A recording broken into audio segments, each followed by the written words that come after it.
नमस्कार. मी विश्वास Hodge. New India cooperative बँकेच्या ठेवीदारांचा लढा आता तीव्र स्वरूप धारण करीत आहे. पहिल्या आठवड्यातला हाहाकार, संभ्रम, हताशा, निराशा यानंतर लोकांना आता लढण्याची उभारी आलेली आहे.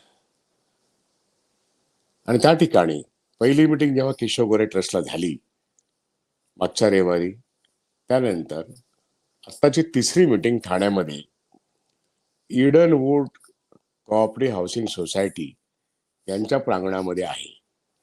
अर्थात सोसायटीच्या आतल्या बाजूला असल्यामुळे ती अत्यंत सुरक्षित आहे.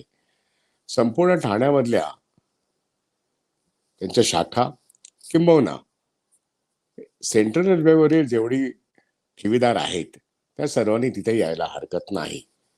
आज सायंकाळी 7 वाजता ही मीटिंग सुरू होईल आणि याच्यामध्ये मुख्यतः लढ्याचा मार्ग काय असेल हेच निश्चित होणार आहे. न्यू इंडिया कोऑपरेटिव्ह बँकेचे 2 लाखाहून जास्त ठेवीदार आता आपल्या संपूर्ण पैशाच्या लढाईसाठी उतरत आहेत. ही त्यातली महत्वाची बाब आहे.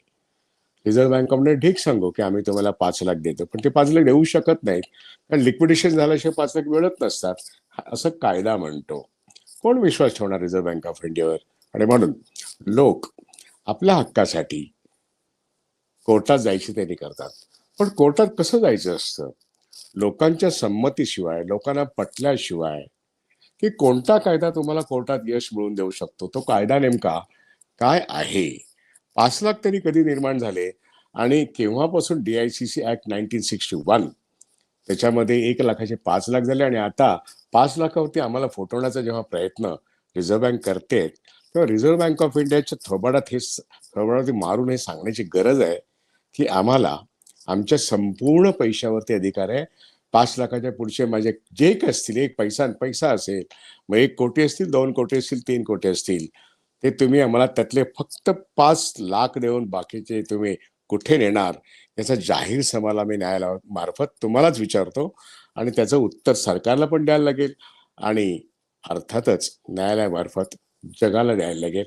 आणि म्हणून लढ्याची सुरुवात म्हणून लोकांना विश्वासात घ्यायला लागतं, कायदा समजावून सांगावं लागतं आणि लोकांच्या संमतीने एक रिट पिटिशन तयार करून त्यांना सहभागी करून मग पुढच्या आठवड्यात कोर्टाची जर पायरी चढायची झाली तर 2-3 मिटिंगा तरी किमान अजून करायला लागतील. पण ठाण्याची मिटिंग करताना आज या साकल्याने विचार करून लोकांची तयारी किती आहे आणि ते किती येतात मोठ्या प्रमाणात याच्यावर कोर्टामध्ये जाणं आणि त्याच्यामध्ये पश्चिम विभागातले, पश्चिम रेल्वेमधील सर्व शाखा, ठाणे रेल्वेतील सगळ्या शाखा, एकूणच 2 लाख लोक, सुरतला पण आहेत लोक, पुण्याला पण लोक आहेत, ठाण्याला आहेत, मुंबईत आहेत, वसईला आहेत, विरारला आहेत, सर्वांना आपल्याला एकजूट करायला लागेल.